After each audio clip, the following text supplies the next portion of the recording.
Yeah, that's how it always starts. But then later there's running and screaming. The world has just changed so radically, and we're all running to catch up. How can we possibly have the slightest idea of what to expect? The best intentions. Some of the worst things imaginable have been done with the best intentions. Dr. Malcolm, here to share a few campfire stories with my uncle. You can convince the Washington Post and the Skeptical Inquirer of whatever you want. But I was there, I know what happened, and so do you. I don't think you're giving us our due credit. Our scientists have done things which nobody's ever done before. Yeah, but your scientists were so preoccupied with whether or not they could that they didn't stop to think if they should. Hello, welcome to the September issue of Jurassic Minutes, where we're discussing recent movie, toy, and franchise news for the Jurassic series. And in this case, this is the Battle at Big Rock edition. I'm Brad. I'm Dave.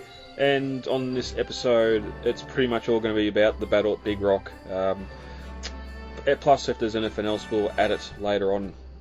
But first, David, Wednesday or Thursday, we got a poster for Battle at Big Rock. It started hitting social medias with a little sign saying "Do not feed the wildlife," and announcing that it was coming this Sunday on FX. Yeah, that's Sunday my time.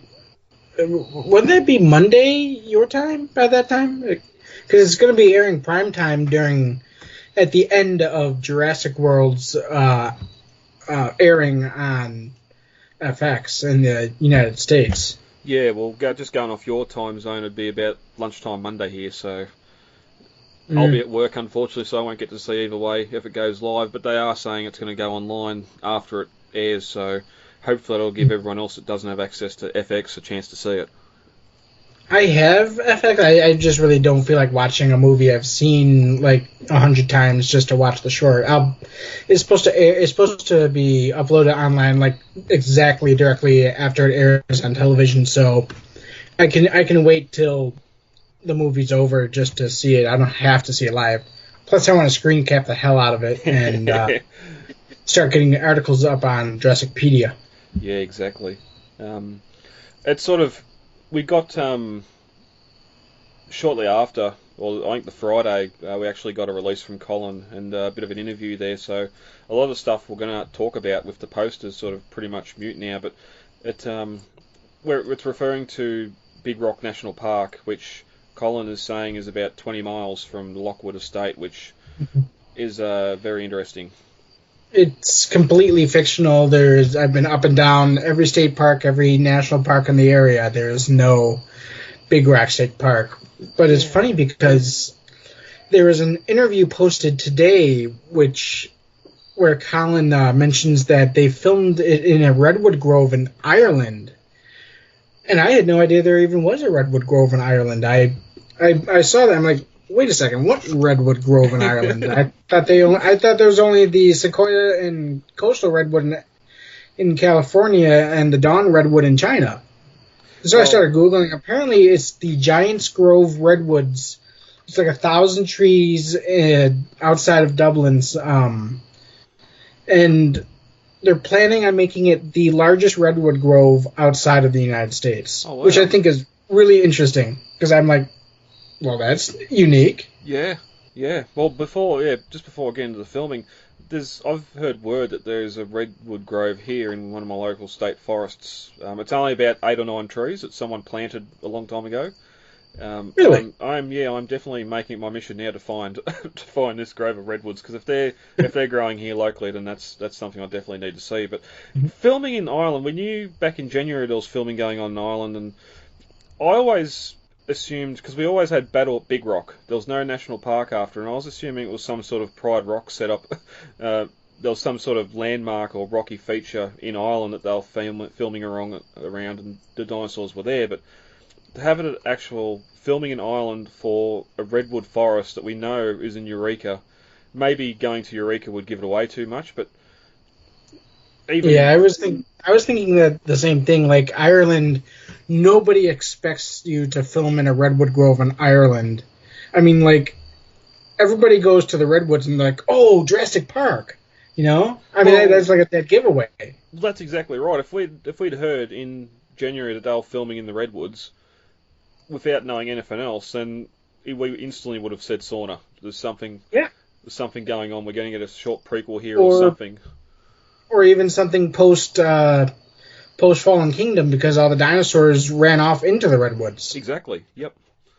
So it's interesting that they've sort of been able to elude speculation by going to Dublin and filming there and not doing Eureka and all of that. But it's set to take place about a year after the events of Fallen Kingdom, so it might explain why we have a few more animals here than we see in Escape from Lockwood's estate. But 8-minute runtime apparently, which is pretty short. I thought it'd be 15 minutes, but then if it was going to be on the front of Hobbs and Shaw, you wouldn't want a large. There's a lot of Pixar shorts that go for a lot longer than that on the front of movies.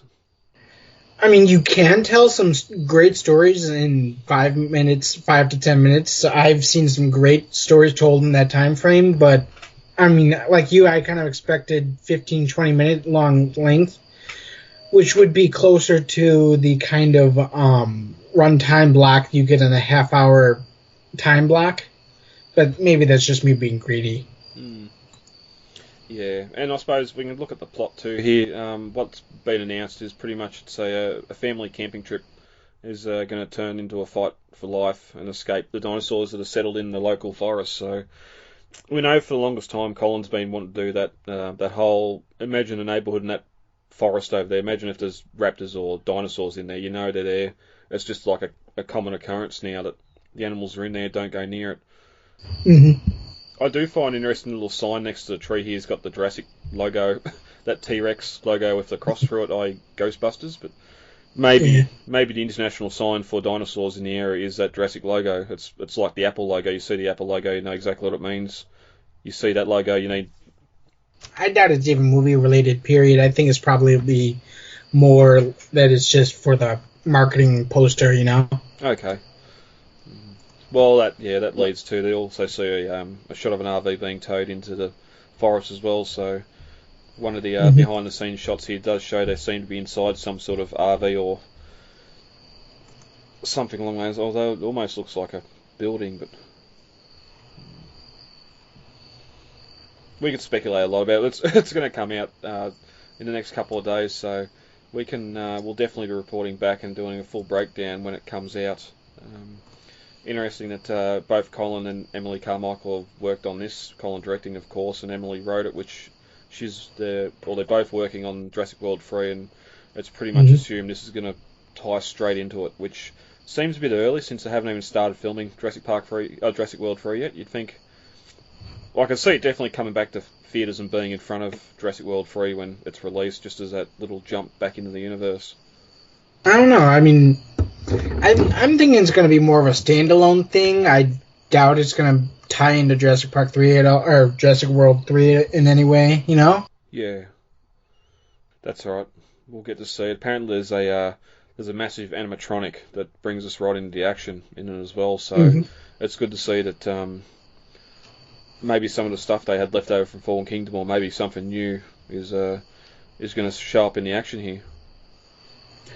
Personally, I'm hoping Allosaurus animatronic, or even Nasuceratops or something, you know?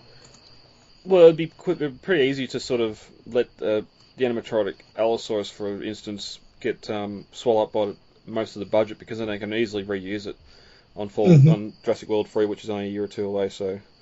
Yeah. And I think I might have heard somewhere, either to say I'm right or wrong on this, but I think I heard that Legacy Effects did the animatronic in this. That'd be interesting. We know I swear I heard that somewhere. Yeah, we know they've done the IREX Indominus for Jurassic World, and they did the Indoraptor and all that for Fallen Kingdom, didn't they? No. That was I think Neil Scanlon. Oh, okay. I think his name is. Yeah, Neil Scanlon. He's the guy that he's the British visual effects guy. Oh, okay. And then one more thing I did hear about this was that it's the cinematographer is the same guy that worked on the Kong Skull Island movie. So Okay. that should be interesting because he did a very good job on Kong Skull Island. I always felt that Battle of Big Rock, it was referencing Big Rock, Illinois. Yeah. Yep. Because there is a national forest, or not a national, there's a state forest in near Big Rock, Illinois. So I'm like, hey, maybe it's dinosaurs are in my neck of the woods now. Well, yeah, that's just how much that title's sort of thrown everywhere. I think I didn't see any sort of chatter that it was actual redwood forest or any forest. No, I didn't either. I mean, you hear it was filming in Ireland. Like I said, dude, who thinks redwood forest when they think Ireland? Yeah, agreed. All right, we'll end this little speculation segment, and we'll come back next with our thoughts and feelings on the Battle at Big Rock. Oh, yeah. That's how it always starts. But then later there's running and screaming. This is a slightly different situation. Hold on to your butts. Here we are, a week later. David, last week, which was only a couple of seconds ago on the podcast you listened to, but Big Rock has come out and aired, and wow, that wasn't what I was expecting. No, I thought it was really, really cool. It was and we discussed this on one of our records, that it's at Big Rock National Park, which doesn't actually exist, and it's really interesting. It's apparently man and his wife and his 3 kids. He's got a Yes, yep. yeah, it's got a baby, which it's interesting because it's a mixed race family, and the father is African American, the mother seems to be of Latina descent, and the son, who isn't given a name in the show, but from a tweet from Trevorrow, he gave us a couple of the names that aren't actually mentioned in the short itself, but his name was Matteo. Mm-hmm. And judging by that, I'm assuming he's probably the mother's by birth. The mother being Mariana, one of the few named characters in the short, and the daughter, Kadasha, who's also I sort of named. I mean, it's kind of garbled as everybody's talking over each other. She is the father's, Dennis's, by birth. And the 2-year-old, the baby, seems to be within the age range. I think that he possibly could be a recent addition that is both the mother's and the father's, Mariana's and Dennis's child together. Yeah, we do get that drop later on that they've been together for 2 years, so that child definitely seems to be a result of the new coming together of the family, the 2 families. Yep. Yeah, but we'll get into them in a little bit. As you're saying, a lot of the stuff naming-wise, you'll get from Colin tweeting or possibly IMDb as well. We only get 2, maybe 3 names in the short itself, which is a shame because a lot of my notes I only have the father, the son, the daughter, or Mariana because she's named, but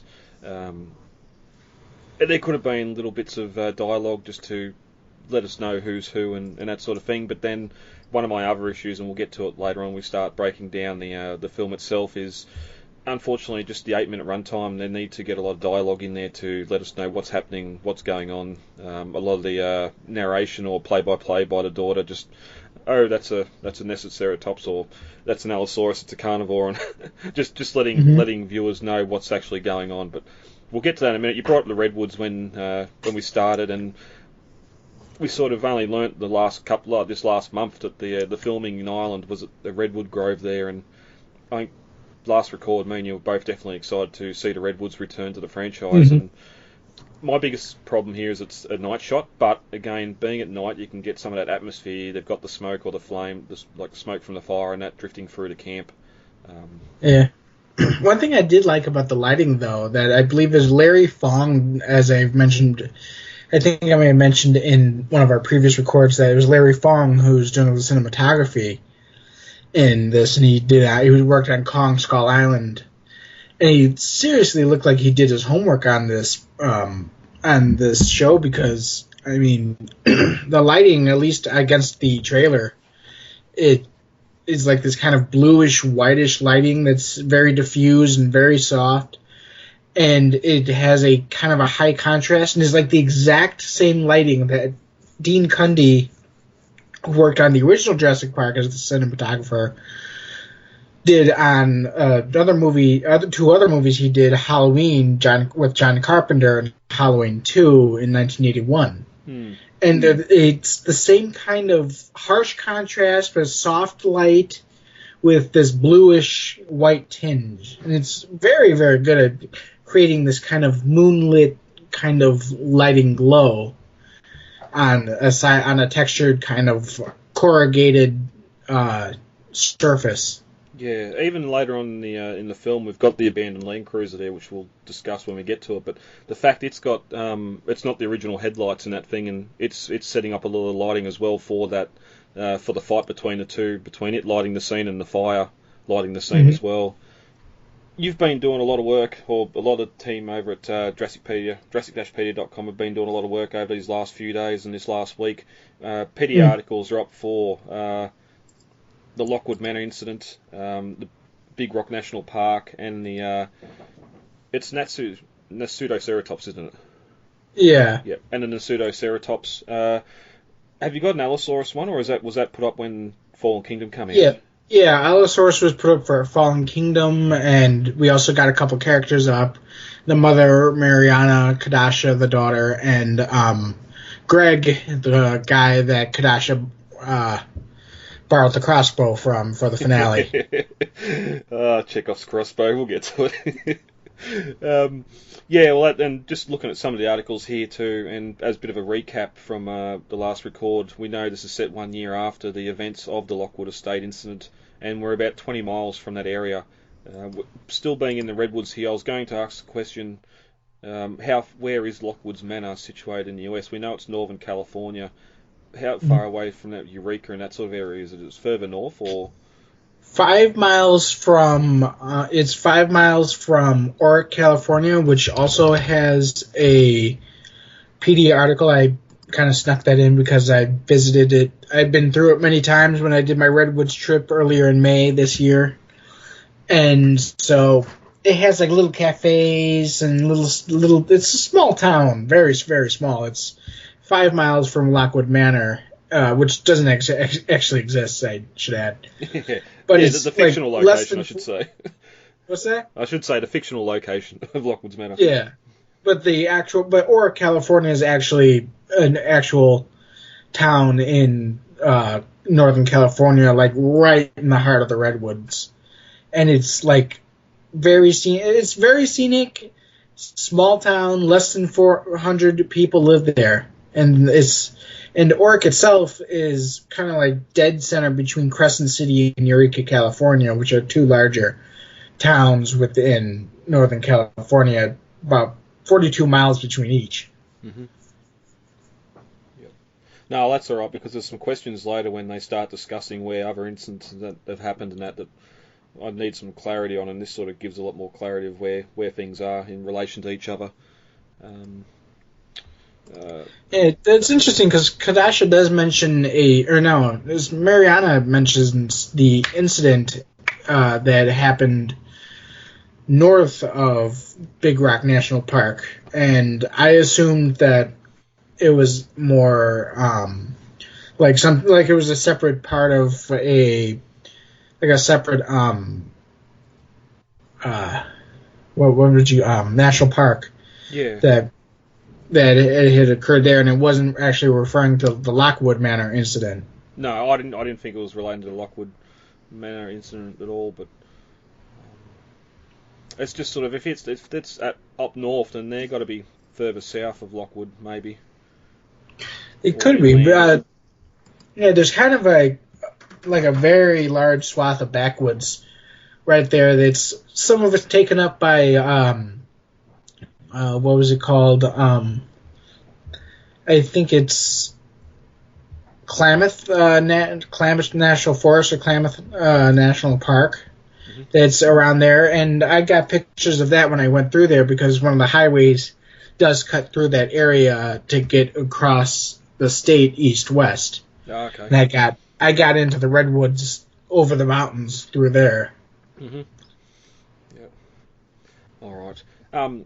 Also, too, Colin hinted at the big animatronic making its mark in the film, and we've learnt this past week as well. We've seen the photos of animatronics they've built for both animals, so we'll see if we can spot them while we're going through as well. Definitely on the first couple of watches on the smaller screen, I couldn't, but once I start getting up to a bigger screen, things become a little bit more clear, and I think it was some great work with the animatronics in there. It's pretty. Yeah, definitely.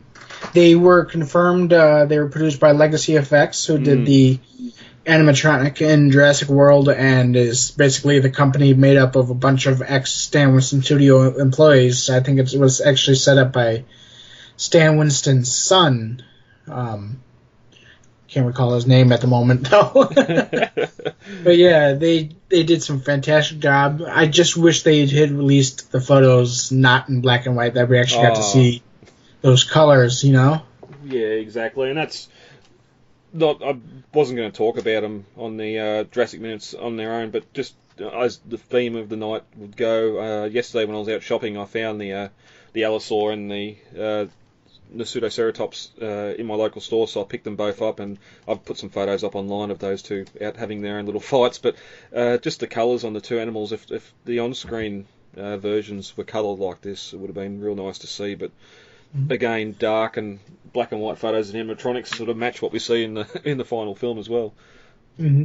Yeah, I did kind of feel that was one of the things that detracted from the short itself, was the fact that it seemed to be lit very darkly, and I feel like that was a intentional choice, just because it kind of helped hide the fact that, for one, these were just animatronic heads, and the one shot we get of the animatronic Allosaurus head is a frontal shot of it kind of growling at a human baby as it's strapped and trapped into a high chair.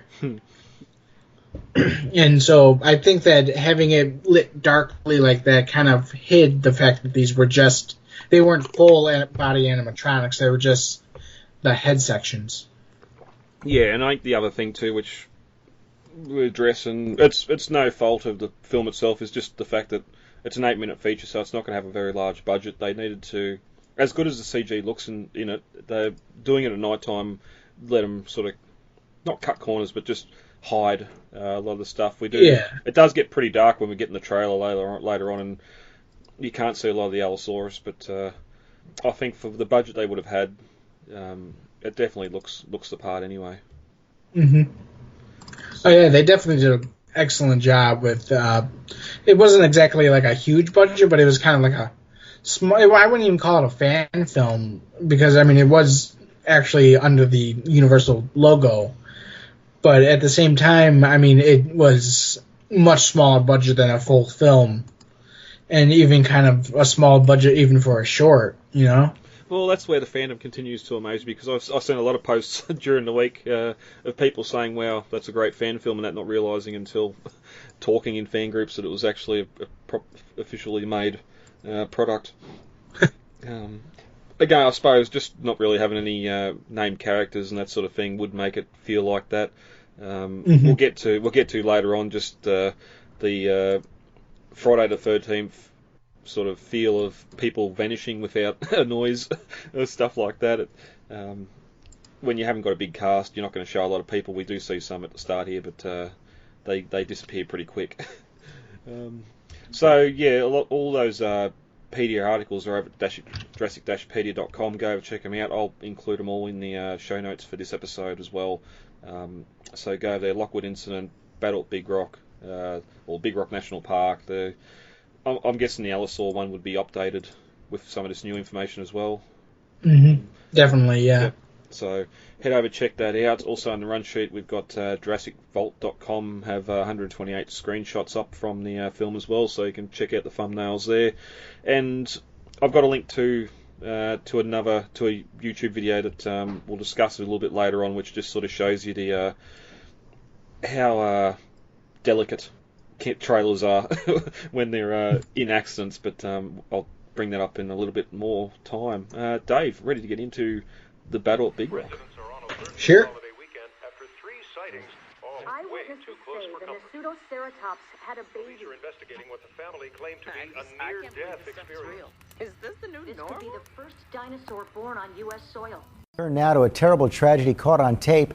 Families watching a veteran animal trainer play with a tiger he raised from birth. When the animal snaps, officials investigating tonight as the trainer fights for his life. A zoo under fire for shooting and killing an endangered gorilla instead of tranquilizing him. After the animal dragged a child around its enclosure, the child had fallen into that enclosure. Officials are now defending their action. The kickoff of GMA Survival Week, and try to imagine coming face to face with a grizzly bear. Terrifying and potentially deadly, but there are some things you can do to increase your chances of survival in an encounter, and ABC's Matt Gutman is here with more on this. Matt, do tell. See? Charred on the outside and juicy on the inside. That's not a secret recipe. You get back indoors. They got bears out here. All right, so we get the open with that Universal logo, and I do love what we get the reveal here is the Universal name fades, and we get the landmass sort of showing the Tyrannosaurus skeleton head from the main logo.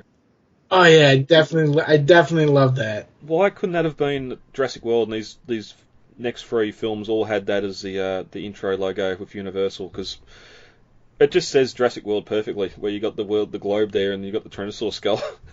It really does. Yeah, I don't know why they couldn't have done that. I don't know, but it definitely looks really, really cool. I think that was like one of the first impressions that I really had, that this was going to be something else different. It was going to be something special. They'd better use that for Jurassic World 3. Now that it's done and made, the assets are there and made. They better use it again, because I'm a sucker for studio logos taking part of the theme of the film or whatever else. Even Waterworld with the world sort of swallowing up the landmass, and might be my number one favourite, sort of Tron, just Tronising the Disney castle, and a lot of stuff like that. And it's no different here. Great start. But then we transition into those Amblin credits, and we start to get some news reports in the background, which, again, just nice little bits of fill-in backstory for what's been happening since Fallen Kingdom and the dinosaurs being out on the loose. Mm-hmm. So there's a male newscaster saying residents are alert this holiday weekend after 3 sightings, all too close to comfort. And then we get a female that says eyewitnesses say the Pseudoceratops had a baby, which there was a Triceratops with a baby in Lockwood Estate, wasn't there? So there was. Yeah, so we know some infants did escape. But the man's voice comes back on again, saying police investigating what the family claimed to be a near-death experience, which again is just building that there's been instances in the real world, and it starting to get close to fatal. And the female finishes out with this could be the first dinosaur born on U.S. soil. Mm-hmm. In a way, I kind of felt that this almost had a Texas Chainsaw kind of tone to it, where you know how the Texas Chainsaw Massacre movie started out with like a newsreel showing an officer going into the basement of the Texas Chainsaw house and finding all the body parts all over the place. Well, it's normally a theme for a lot of horror movies, and especially when you get to the sequel, where they'll play newscasts of 14 still missing on a highway south of Texas, or stuff like that, where they're sort of doing little recounts of who went missing or what happened in the previous film. Whether it's police finding a slaughter or something. So it definitely sets the mood here. It's a good little bit of backstory as to what's coming on. Have the Pseudoceratops having a baby, yes, that's going to come in a little bit later, but it also sort of puts a point forward that the animals are breeding. Unless it was pregnant before it left Nublar, but it's I think with what we see, especially at the end credits and what we're probably going to get in Jurassic World 3, the animals need to breed, because the population that was released from Lockwood Manor probably wouldn't expand as much as they'd hope for the third film. Mm-hmm. But that's when you get the title cards come up. Again, the same sort of ember, little bits of embers flowing up through the black screen, and pretty much the similar font that we get for Fallen Kingdom, just without the CG lava, which I was glad not to come back. But again, that's an asset they would have used for that film, and they've brought it back here with the Battle at Big Rock title credits. Yeah, I wasn't really sold on the ashes of the sparks on the logo, just because it wasn't really. It didn't really have anything volcanic to do with this short. But I did like the idea of the embers on the logo transforming into the embers of the barbecue. Yeah, it does sort of, and even the Big Rock title credits have got sort of the bottom of the credit, the font is glowing that red like there's a heat source underneath.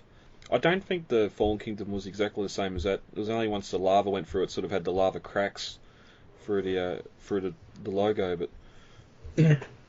But yeah, we do get that transition to hot coals under the grill and a burnt chicken leg, and we can see it's burnt. The dad tries to play it up as no, it's just Chicago style. Which, David, you're a Chicago resident. How do you like your burnt chicken? Not quite that crispy. Well, it's charred on the outside and juicy on the inside, he says. We do have a thing in Chicago where we make barbecue chicken with kind of charring the outside, but no, that's clearly just burnt. Well, that's the whole point of grilling, barbecuing and grilling, is to get that sort of nice char. More so maybe on steaks than on chicken itself, but you always see chicken breasts and that at restaurants and that, and with the charring across it as well. So yeah, but the daughter's not really impressed with it and says that's not a secret recipe. That's when the barber tells her. So, I love how she just shakes her head like that and bobbing her hair. It's adorable. Yeah, and she's holding the tray there with the rest of the burnt chicken as well. So it's obviously the father's been sitting there saying, "I'm going to cook some of my favourite secret recipe chicken," and now that the last bit goes into the container, she's like, "That's not a secret recipe." Which is good. It's good to get a little bit of humour here to start off as well, just especially with how frightening things are going to get later on. Ooh, and then later there's running and screaming. We're definitely going to get to that. But we follow the daughter as she walks back to the family trailer. Correct description for this. I know RV or trailer, we call the trailers in the Lost World, but they're self-propelled. The ones you tow along without having a vehicle on, you'd call them a trailer as well. We call them a caravan over here, but like for the purpose of the description, I'll just call them a trailer. Yeah. Well, that's basically what we pretty much call it. We call them campers mostly in my neck of the woods, but I'm not sure if that's colloquial or just what people call them. That's all right. I'll stick with trailer. It'll be right. All right. But as she's going over, we cut across. The father sees the neighbouring camper there with his RV set up, and he's sort of sitting back in his deck chair, enjoying. Got the blanket out, and he says, "How you doing, Greg?" Which I thought he said Craig. I thought he said Gray to start with, but apparently, according to Colin, his name is actually Greg. So. Yeah, I thought his name was Gray at first too, or that's what I thought I heard, and I'm like, wait, is he just reusing names, or? And then I thought I heard Craig, and then I actually looked on IMDb and it said Greg, and I'm like, oh yeah, it's Greg, isn't it? Yeah, I think the daughter later on when they're talking about the crossbow, actually, I think she says Greg there, and that's when I was like, wait, what? And was sort of questioning what his name actually was, but he's just sitting out. We don't really get much more of him after this. He's sitting out enjoying the night, and replies that he's just surviving, and then he mentions that there's going to be a meteor shower tonight, which I thought was something interesting. If everyone's out here camping because of the meteor shower, I don't know how they'd go staying in a redwood forest where you're probably not going to see the sky. No, you really wouldn't, especially because this is like a more communal campground where there's a section of more bigger trees. In the campground I stayed in, they had a communal section kind of like that where they had a spot for campers exclusively, and then a spot for more tent lakes area where I was in. And either one, you're kind of very enclosed in the amount of space that you can see. I mean, I had a smallish space that I could see if straight up looking up through the trees, but that was it. I wasn't going to get a great view of the sky. But at the same time, my campground did have a prairie area that you could probably, if it was a nicer night, it pretty much misted every night I was there. But on a nicer night, I'm sure you could take out the telescope, see some great stuff, you know? Yep. And the trees here, there's a fair bit of space between the trunks and that here that we can see in the camp. There's some fairly large areas that are sort of open, but normally when trees are this far apart, they do fill in with the canopy a fair bit as well. So, But he sort of looks up the sky and says, "Yeah, that would be something to see," which maybe hinting that your night's going to be a little bit more exciting than a meteor shower. But we also get here too, which normally night shots, we've seen it a lot in the Lost World, and that when you are filming at night, there's always a big spotlight somewhere. In this case, it's hidden behind that RV, just sort of a bit of rear lighting to light the area as well. And you also we do see a bit more of the camp here, and you do see sort of like the party lights, the different coloured party lights hanging between the trees as well. Yeah, I kind of like that. I'm sure the Rangers wouldn't have liked that, but I thought it was a nice idea. Yeah. But he tells Greg, if you need anything, come knock, all right. Mariana's brought a little bit of everything, and then he walks into the trailer, which sounds like the wife's packed the kitchen fridge and the sink and everything else. Yep. Well, I kind of did that. I mean, not so much with food, but with more supplies. I wasn't sure what I would need. And being like 2,000 miles from home, I couldn't just go home and grab it, you know? Yeah. I'd either have to buy it, which I really didn't want to do, or bring it, and that was pretty much what I did. You know? Yeah, and I normally always take more food than I need. Most of the time it defrosts and I've got to put it back in the freezer, which is a no-no. But yeah, it's one of those things, and especially when you've got a family here, normally, especially when you're going out to a camping trip like this and you know it's communal, you do sort of have a little bit extra, because we get a nice pen around him as he's saying it too, which gives us a good view of the larger camping area, and as I said before, those coloured lights hanging between the redwoods. We get to see the large fire pit and some campers sitting around behind it, one bloke sitting there playing the guitar, and there's an orange and white combi bus parked over beside another redwood, so the backpackers are over there camping, and it's blurry, but you can see sort of two large picnic tables end to end with probably about 15 people around it, all serving up their own food. So we know it's sort of that dinner time. That maybe 6 to 7 o'clock at night, and there's a lot of people in the background here that we don't really get to see much more of. And if it's not the meteor shower that's got everyone here, maybe it's summer, it's a long weekend or something, which has got everyone out in the redwoods. Oh, I'm sure. I mean, if it's supposed to be set where it's like happening now, September is a great time to go to the redwoods. I mean, you still got a lot of the summer heat there, a little bit of a nip in the air, but that's perfect.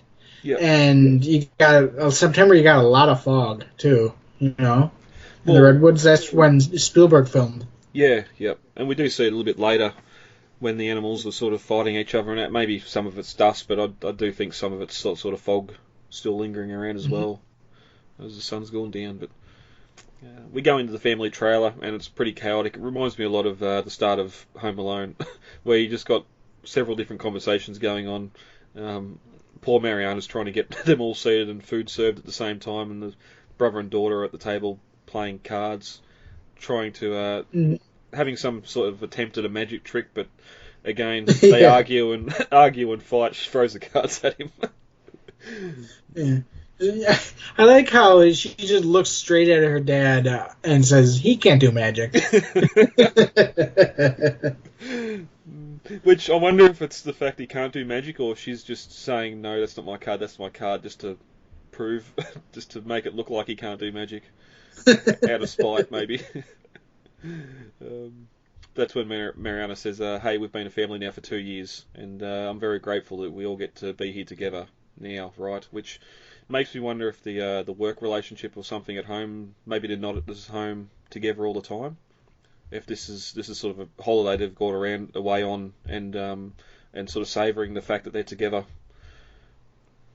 Because they could. Yeah. Could be one of those working relationships, you know. Yeah, because she says right, and the father clears his throat and says, "Yeah, I know this is still new, but we are a family now, and that's a gift. We need to look out for each other." And that's when Mariana smiles, and it's sort of okay. It's 2 years, maybe they've only just got married in the last couple of months or something, but sort of after 2 years, the fact that they're two separate families come together, it should be a lot more common, or they should it shouldn't be as new as what he's sort of saying here. Yeah. That's just me getting bogged down the dialogue. You mentioned at the start where blending family. We did see that back in the Lost World with Ian and Kelly. I don't know if it's something someone really wanted to push for this. I don't really care. I don't really mind. It's here for the story. I don't think it really needs discussing either way. Nah. Yeah. Yeah. I didn't even know how to address that. I will mention though that I've seen a kind of disturbing number of voices in the I mean, not like any kind of like notable or anything like that. Just random people kind of mentioning, saying, "Oh, mixed race family." I mean, how PC? It's 2019. Mixed race families exist, you know. And that's why I brought up the Lost World. It's been happening for a lot longer than those high and mighty people want to bring up the stuff like that. So just wanted to get on the soapbox, right? Yeah. I'll get off the soapbox. Yeah, no, exactly. But Mariana suggests playing Best of Day, and with that, the daughter jumps straight in. She's excited to let them all know that Greg let her fire his double crossbow, which I just love the reaction here. You can hear, we're sort of looking at the father, but you can hear Mariana in the background, sort of, what the? And then the father looks concerned and says, "What the hell?" and turns and yells out the window, "Greg, you don't let my 8-year-old shoot a crossbow, man." Which the same thing, even though family members and that have weapons, have rifles and that sort of stuff, and we've been on camping trips where they've let the kids fire the 22 and that, which I've got no issue with, but as long as I know it's happening before they just go and do it, just so you can make sure everything's being kept safe and that, especially something like a crossbow. You don't want bolts going through. You don't want accidents with that. Yeah. But meanwhile, outside, while sort of this is happening, you can hear a little bit of commotion going on. The woman yelling, and sort of just that sort of noise of stuff being knocked over as people are sort of running away. And you can also see at the window that there's no one around the fire. Yeah. Considering he just tried to yell out to Gary next door, there should be a lot more commotion that we can hear, especially if there's an open window or something, and even a woman screaming or something. We don't know how much they see. Maybe they just hear the noise and run anyway, not knowing. Maybe someone come from another camp and said it's coming this way or something. But as I was saying, a lot of it, what attracted the animals there is you can see when the Pseudoceratops, the adult female, first shows up. First thing she does is try to go after an open cooler. You know. Yeah. I mean, you consider they're just large bears. Bears in the forest all the time are notorious for just wrecking cars and breaking into dumpsters and stuff to scavenge food. Yeah. No, definitely, especially if it's been to other camps before. Like as you said, it goes straight for that cooler. It knows it's a source of food. But outside, you can also hear dogs barking outside as well, which is the main sound we can hear. But Mariana asks her husband, "Where is everyone?" And outside, there's more crashing of things, people yelling and dogs barking. There's the family that looks out the trailer window, but everyone's completely deserted the area. There's still cars parked there, so no one's even tried to leave in a car. No. You don't see that telltale swinging of headlights as someone's turning around and getting the hell out. No engines revving or anything like that. It's like everyone's just ran into the bush, into the forest. But outside, we get a look back towards the trailer as snorting can be heard, and we get a blurry snout enter the frame, and as it focuses, you can see the large beak, and it snorts again, and then the Pseudoceratops makes its entrance. Yep. I was nearly waiting for a jump scare here, going off Jurassic World where we had the raven's foot come in. I was half expecting this beak to be a parrot's beak or a bird's beak, and then have it fly off to reveal the Pseudoceratops, but no, it's here, and from what Colin said, this is animatronic here as well. Yeah. And it looks good. I did not know when it took Colin to tell me, which, good work. That's a great blend here. Yeah, it really is.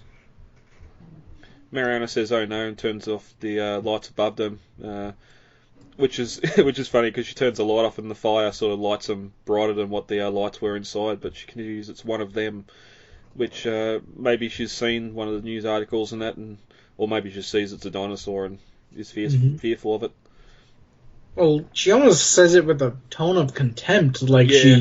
she's like, it's one of them, you know, like she's just pissed that this animal is ruining her family vacation. Which makes you wonder how many other occasions have happened in this last year where they've either got into camping grounds. We know from the daughter later that they've been near the school, so maybe just the disruption of life. You got to stop and hide or stop and run away or whatever else whenever these animals come near, just so you don't either attract them or don't get injured by them. But we cut to the Pseudoceratops outside playing around with that cooler, as I said before, and it's lit by the fire, and as I said before, the CG looks good here. Very good, yeah. Even just the interaction with the cooler tipping, like sometimes when they can't do all they can, you can sort of see, okay, someone just pushed that cooler over and the snout's nowhere near it or whatever else, but it looks pretty good here. I can't fault it. And this is where we start to get exposition by the daughter saying it's a dinosaur. No, someone in the background, I don't know who, I think it might be the son, asks, is it supposed to eat people food? And the daughter says, it's a dinosaur, it eats what it wants. Which it's true. Especially when you come to the carnivores. Yeah. But the father looks to Mariana and asks, how did it get all the way up here? Which, again, if there was an incident to the north, how to get up here, is that coming all the way up here from Lockwood Manor, or does he think it's come from Costa Rica? I'm assuming that Lockwood Manor at this point is public knowledge. Well, No? that's one question I'd love to know. Does the world know about Lockwood Manor? Yes, we suddenly have a outbreak of dinosaurs on the US mainland. Yeah. Was all that discussed? Was there a hearing? Was the area sort of tried to be cornered off to stop the animals escaping even further? I mean, those are good questions, but personally, I'm just assuming that at some point somebody found out that that people were going to, that dinosaurs got loose from this property and are now migrating across North America. Well, again, there's no, except for Wood, there's no one really to lose with that knowledge coming out, because Lockwood's dead, Mills is dead. Anyone that sort of had anything to lose with the animals being released from Lockwood Estate aren't here anymore. So yeah, I hope some of that's addressed in Jurassic World 3. I hope. But the daughter continues. They migrate, and there was one in the woods near my school, which gets them all looking at each other as well. And Mariana says the rangers said they should just stay calm and wait for it to go away, which the rangers seem to know about these animals coming in and out of camp. Maybe there's flies at the front gate when they come into the national park, or what would I say? Advertisements on TV. Hey, if you're going camping in this spot, don't feed the Pseudoceratops or don't feed the bears. Sort of something similar to how it currently goes with bears and wild animals in parks. I'm not exactly sure how that happens over there. The interesting thing, though, is that I mean, like we were saying earlier, it just does what it wants, though. You know? Yep. And that's when Mariana looks to the father and says, "You know what happened up north?" And he says, "Mm-hmm." So the daughter sort of comes in and says, "Well, those were carnivores. This is a herbivore. That's the pseudoceratops." The brother asks, "How do you know?" And she says, "Because of the horns." And that's when they start the fight, but the father tells them to shush. I do think it's cute, though. I mean, that this little girl... I mean, that's just a kid thing, though. I mean, these kids are amazingly good at knowing these dinosaur names. I was at the museum the other day, and yeah, these dinosaurs... I mean, these kids just know their dinosaurs from, like, the moment they can talk. And it goes all the way back to the original Jurassic Park. Alan, Tim, can you tell where they are? Gallimimus. And the kids know all this sort of stuff. And that's why one of those jokes in Jurassic World where I think when they call it the I-Rex, Indominus Rex or something, Owen scoffs and Claire says, "Can you imagine a kid trying to say whatever that word, long one is?" Archaeornithmimus. And that's the one. Yeah. And he's like, "You should hear you trying to say it." Yeah. But kids can say that. Exactly. I mean, these are complex Latin-based names, and these kids rattle them off like it's nothing, you know? Yeah. Yep. I remember Grant in the book admiring that kids are able to do this. He flashes back to a time he was in the museum and he was listening to kids just rattle off names like Stegosaurus and Tyrannosaurus Rex, Deinonychus, all these Latin-based names that most adults have trouble trying to discern one from another, and these kids just prattle them off like they're part normal words to use in a conversation. And even just a daughter, like, coming straight out with the pseudoceratops, I still have trouble saying it. So she says it eloquently and again sort of lets everyone know. I wonder also too, because she's seen the news reports, maybe like the Bigfoot video sightings of it and the baby leaving camps or something. Although in 2019, with everyone having cell phones, I think there'd be a lot more. You just imagine YouTube would be just bloated with dinosaur sighting videos, or people trying to pat them, people trying to do stuff, and the next YouTube stars would be out there doing stupid things in front of dinosaurs. It makes me remind me of the. You ever see that picture of the sign? Don't ride the Triceratops, and underneath this is "I do what I want" or "Try to stop me." I can imagine that. After a few drinks, hey, let's go ride the Triceratops. Yeah, I could definitely see it. I think we don't really know a lot about what that carnivore attack was up north. It'd be an interesting story to tell. We don't know if there's going to be more of these short films. I think what we see at the end suggests that there probably won't be. But I hope it's I hope they do at least another one or two. We still got 2 years before Jurassic World 3, but there's some time to fill in there. But outside, the big animal's joined by a baby, possibly the same baby as mentioned in that news broadcast, unless they're just really starting to breed now, and this is another family. But it starts playing around for Torch, and everyone in the trailer sort of gets smitten by the baby playing. And again, really love to see G, the baby here, playing around, interacting with that Torch.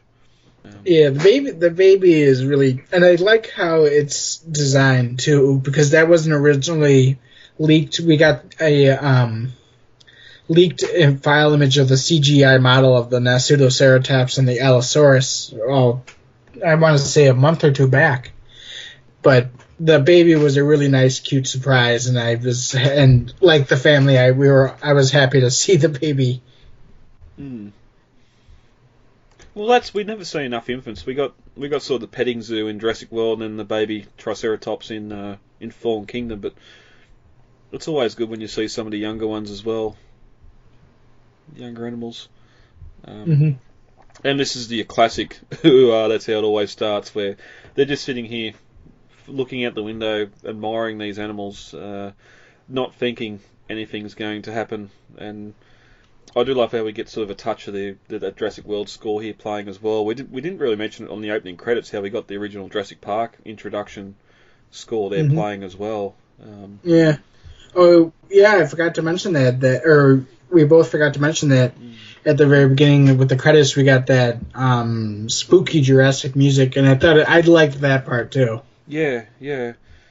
But it's sort of odd, like they've got 2 films now of Giacchino's library of score work he's done for Jurassic World and Fallen Kingdom, and here it starts with that Jurassic Park theme. We get some little notes of Jurassic World through here, but then we end out, and we'll talk about when we get there, with something from The Lost World. So that normally happens when you bring in someone that's not the original, or not the normal composer. They normally just take aspects from the film, like when Colin took over. Not Colin, when Giacchino took over for Star Wars. There's a lot of that in there where he was just taking themes and doing his own little things with it here and there. But we can mention that later when we get to The Lost World, because I think that's the one that's bastardized. No, not bastardized. Edited the most. Outside the large animal suddenly begins honking loudly, and I had to turn the sound down because the sound mixing was really loud on this animal honking, and Mariana says something's wrong, and we pan past Greg's RV and focus on a patch of the forest there, and again that sort of mist just bellowing in the lights of that Land Cruiser. I did like the honking noise that they made for that kind of warning call for the Pseudoceratops, though. That was something we've not really heard in the Jurassic Park movies before. Was that kind of sound? And it's a sound you'd expect to hear, like when we done them running into the herd in Jurassic Park 3. Like you get a lot of the score playing in the background. You don't really hear the animals honking and making noises in like in distress, or letting the herd know that there's danger, run. They just sort of take off. But that's when we get the Allosaurus appear, emerging from the dark. I've been talking to Jay Jurassic. He couldn't come on for this record, but he thinks it's sort of, well, it does look better than the one in Fallen Kingdom. It's still sort of the same sort of design, which he's not really a fan of still. But it slowly walks across the campground, roars, and that's when the 2 big animals circle the fire, sort of squaring off against each other. Inside, the daughter's plot dump continues. The son asks, "What is it?" and the daughter says, "Allosaurus." Definitely a carnivore, in sort of a scared voice. And outside, the Allosaurus grabs the baby by the head. And inside the trailer, everyone's fearful of the baby. The father says it's okay, this is just nature sometimes. As he looks he's right, but at the same time, even I was like, oh, he's going to eat the baby? Yeah. Well, it's sort of, they tried to do that in Fallen Kingdom with the Pteranodons coming in trying to pick up the baby Triceratops and that, where, okay, we didn't actually see him carried away and eaten, where here, whether, the baby escapes, but having the Allosaur bite down on its crest, you'd think would cause a little bit of damage at least, especially when it's sort of forcing it down towards the fire and that into the ground. One's a lot stronger than the other. Its frill does save it, though. For all intents and purposes, that evolution still works. Yeah, yep. Yep. Well, that's right. The Allosaur drops the baby and it sort of scurries away from its jaws, and the carnivore lunges forward and only hits the fire, sending embers into the sky. And that's when the two adults come together. Then the Pseudoceratops ramming its horns towards the carnivore's stomach. Again, it's got those big horns on its head, much like the Triceratops. It's its main defensive weapon, and they're probably a little bit better at reaching vulnerable areas than what the Allosaurus's hands are, or jaws. But I love inside the trailer, Mariana tries to keep the kids calm and puts her hands over the daughter's face, and the daughter just sort of pulls the hands out of the way. She definitely wants to see what's happening outside. As they're sort of impacting around and going against each other outside. We notice the door to the trailer slowly sort of goes open as well, and the father looks over there curiously, consciously, and sort of reaches over and closes it, which I thought may have been a little bit of a nod back to Timmy closing the Explorer door, but don't do it. You can attract them by sound. That this was. What's that? Oh, don't close it because you're going to make them look your way. I know. I swore that was going to be Timmy Door 2.0, but yeah, actually, really smart. He bends the handle so that the latch inside doesn't make a noise when he closes the door, and then he releases the latch once the door is already closed. I've done that a couple times with when I'm trying to keep quiet in the night so that I don't wake anybody with my door closing. Yeah. But outside they break away from each other, and the Pseudoceratops starts to walk back limping, and someone says, "Oh, it's hurt," and that's when Mariana puts her hands over the daughter's face, saying maybe we shouldn't watch this, and the daughter immediately pushes her hands away so she can see what's happening, and that's when the Pseudoceratops enters from the forest. We don't know the sex of these animals. I'm guessing the one that was there to start with the baby was the female, and this maybe is the male coming in, but I think the CG models are pretty much identical, so there's not real difference.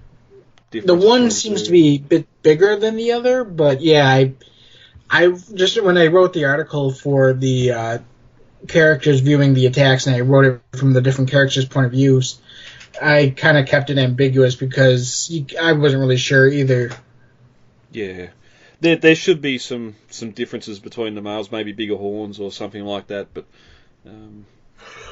I think, again, just the budget having just doubling or copy and pasting the CG model of the parents here, it's fine. We don't really need to know whether they're male or female, but it coming in sort of tips the tide. It comes in and crashes that Toyota Land Cruiser aside, which is a 80 series cruiser, and that would have been pretty much the same model they would have had in Jurassic Park if Spielberg didn't go for Explorers. So yeah, that was a very, very shifty callback. That I really didn't even notice, and I thought I picked up most of the callbacks in this short here. Yeah, and I wonder. I'd love to maybe not come out with tweet a list of what actually were callbacks or what were intended callbacks, but I wonder how many of these are actual callbacks that Colin inserted into the film here, and what we're just assuming are callbacks, and it's just the way sort of they done things, and by dumb luck they managed to find a Toyota Land Cruiser of the same year to get on site. But the two adults and the baby back away out of the area, and the Allosaurus just stands there and lets them go without following him, or he knows going up against two is an unwinnable situation. And in the trailer, everyone stays quiet until the baby screams, which bad baby. I think we're both groaning here. Yeah. You were saying before about the father closing the door quietly. I know he would have preferred if the closing door was what attracted him, not the baby screaming. But it happens. The Allosaur turns his head sharply at the sound, and the two parents try to calm the baby down, tell the kids to get down on the floor. And as they continue to try and calm the baby, we can see past it, out that window, as the Allosaurus is walking directly towards the trailer. And at no point do they try and get the child out of the high chair. They just sit there and try and calm it down. And that's when the big carnivore impacts the trailer, pretty much right where the window joins the frame, but the window spider webs, and movie magic here, the trailer rolls over onto its side, and we get a couple of those similar shots from inside the trailer, fixed cameras, the trailer goes over, which, yes, is a lot like the RV going over in The Lost World here. I was kind of wondering how they did it, because in The Lost World it's kind of implied that it took two fully grown tyrannosaurs to basically completely 90-degree flip a trailer. No, it would have been about 80-degree flip a trailer to from its side to on its ceiling, and it was maybe that trailer was a little bit bigger, but still, I mean, this Allosaurus isn't that powerful. No. Especially not compared to a Tyrannosaur. Yeah, and being able to knock it over onto its side would be a lot easier than getting it to then roll over again onto its roof, like they done in the Lost World. Even though you got the two Tyrannosaurs there, again, it's the difference between on film and the actual prop or production. Because those trailers were 8,000 pounds each or something like that. They're heavy, and it's one of the big reasons why it's hard to drive it around now without it overheating and all that sort of stuff. But my issue here is the fact that it impacts the trailer enough that it shatters the window and can roll it, but doesn't go crashing straight through the wall of the trailer. These things aren't built that strong. I've got a link here to that caravan, the trailer being destroyed in a rollover. Any search on YouTube, trailer fails or anything like that, you'll see them go over and they just explode when they roll over. So I do appreciate that we get that sort of tension of it going over, and just all the stuff inside, much like the Lost World, falling out of cupboards and all that sort of stuff as well. I mean, yeah, like you said, you appreciate the callback, but at the same time, I mean, you look at the trailer and it's like most trailers that I've been in at least are taller than they are wide. Yeah, exactly. So, you know. Yeah. I've got a smaller one out here, and you could go up to it and push on the side, and the whole wall moves. So, I reckon if I had a decent hammer, I'd probably make my way through the wall real easy, or an axe. But then even the weight too, like that trailer there being a tandem, it probably only weighs a ton and a half maybe. All loaded up. If it was going away for a family trip, it might be 2 ton, but I think the Allosaurus would have been able to roll it, but I think it would have also exploded. It would just push straight through the window. But but then again, you can't have the characters being blown up inside of the main characters being blown up inside of the trailer, you know. Well, yeah, we've got to wait until later before we get the destruction of the trailer, and we can't have them die this early. But as all this happens, we cut to black, and that sort of cut to black lasts a little bit before we come back into the trailer as Mariana sort of rolls over, regaining a little bit of consciousness. And I do love, just weird, everyone's knocked out. Kids have a real high threshold for pain and being smashed around. We know even Timmy getting thrown off the cliff into the tree and all that sort of stuff. He threw up. We don't know if he passed out. We know in the novel the kid sort of blacked out in that from the impact. But here everyone's knocked out, and I do love the effect here of those playing cards just sort of drifting, floating down in the breeze, or from I'm guessing where they were on the kitchen table. Yeah.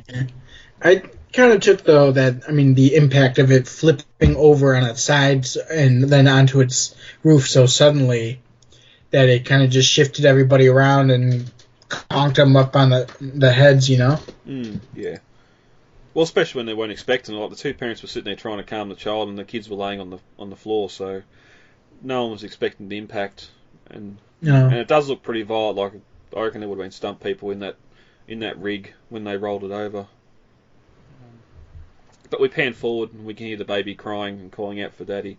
And as we focus on the child, we can see those jaws of the Allosaurus coming into view at the rear window. And we briefly get its POV as it looks down and looks inside the trailer. Inside, the father wakes and sees the animal. He shakes Mariana's shoulder and she wakes also. And they look in fear at the big animal outside. And that's when we cut to the baby still fastened to his high chair as the Allosaurus pushes in through that rear window, which I don't know if the pushing in through the window was the animatronic, but when it's in here and sort of has that window frame around its head, that's the animatronic there as well. Yeah. I think it was the animatronic that pushed through the window. It would have. Hollywood's kind of been doing broken glass for a long time. Yeah, it'd make the most sense having it interact with the trailer and push in. But the parents are quickly to get to their feet and start trying to free the child. And while they're sitting there working on it, you can see the baby's clearly looking at that animatronic. And I think some of the fear and crying would be real in that poor child. Mm-hmm. But the Allosaur tries to push in further into the trailer, but it's sort of held back by a piece of the framework, which gives the parents enough time to free the child and move deeper towards the front of the trailer. And this is one of the clear animatronics I noticed straight up, was just it's sort of stuck in that window frame and its jaws opening and closing. It sort of reminded me, or it's maybe not the best, but remind me back of Jaws, when the animatronics on the back of the back of the boat is just sitting there going backwards and forwards with its jaws opening and closing, going dang dang dang dang. Mm-hmm. It's sort of waiting for someone to fall in its jaws rather than going after people. But we get the son here kick out the roof hatch, and the daughter manages to jump out, but the big animal pushes further inside, and the others can't escape, and they're trapped up at the front of the trailer. And as we were saying earlier, just with the CG here, it's pretty dark in here. We see it sort of thrash its head back and forth, and supposedly most of the animal would be inside the trailer by now, since they're almost up the other end of it. Yeah.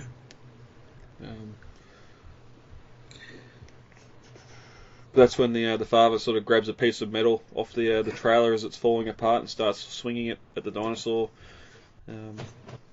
sort of getting between the animal and the rest of the family. And he swings a couple of times and stumbles back. And as he stumbles back, Mariana pulls him aside and steps forward and jams a finger down that big fire extinguisher, putting a nice stream of white carbon dioxide in the animal's face. Which I just love, how sort of using everyday items here to combat dinosaurs. We're not on an island with land straight air rifles and highly sophisticated stuff to in defence. We're here with an everyday item like a fire extinguisher. Yeah, the fire extinguisher, I wasn't really sure what she expected to do. Maybe blind it long enough for them to get away, but I mean, it clearly wanted them, you know. Yeah. Well, it gives them the chance here. It sort of reacts violently to it and swings its head back and forth and pulls out of the trailer. It destroys whatever trailer's left and pulls out and sort of gives them that. I don't know if it runs out or if she just stops for a moment to wait and see what happens or what happens here. But the fact that it pulls back and sort of, if she was to keep on going, they'd have the chance to get out. But I wouldn't like to try and have to outrun the animal, especially when you've got the kids there. You're sort of in one of those doom situations. My issue with it is the fact that she's screaming while she does it. Sit there and doing the willing scream of "this is going to work."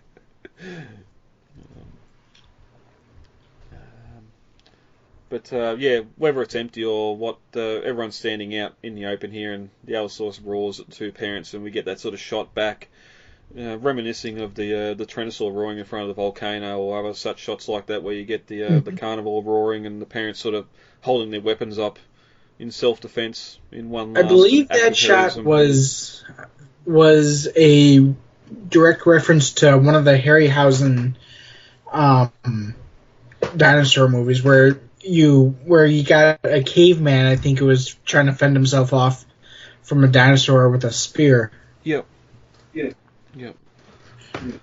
Which kind of reminds me of the line that Gray says in Jurassic World, when he says this would be like what it would be like if dinosaurs never died off, humans just living in fear all the time, you know? But it's a great shot, just like the silhouette of the Allosaurus here. You got the fire burning in the background still, and I do like it.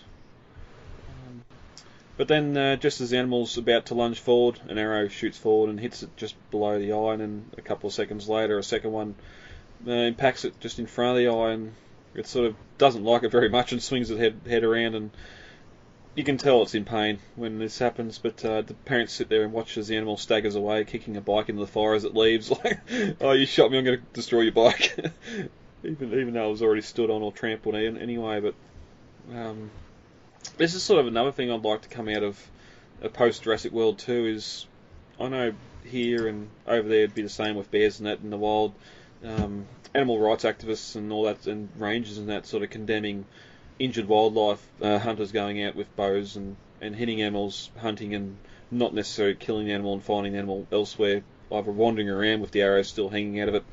Mm-hmm. Yes, the allosaur or dinosaurs are probably a different situation, but I just wonder how this would go in a post-Jurassic world. It is an interesting question because, like, for example, the Tyrannosaurus, I think just about every hunter in the United States would be grabbing a shotgun and going after that, you know? Yeah. But if you're caught out hunting it and the ranger sees it sort of staggering around with a chunk taken out of its leg because you're using solids in a shotgun or something, could you be charged with animal cruelty or to a tyrannosaur, which has no ifs or buts? If it gets you, it's going to eat you. Whereas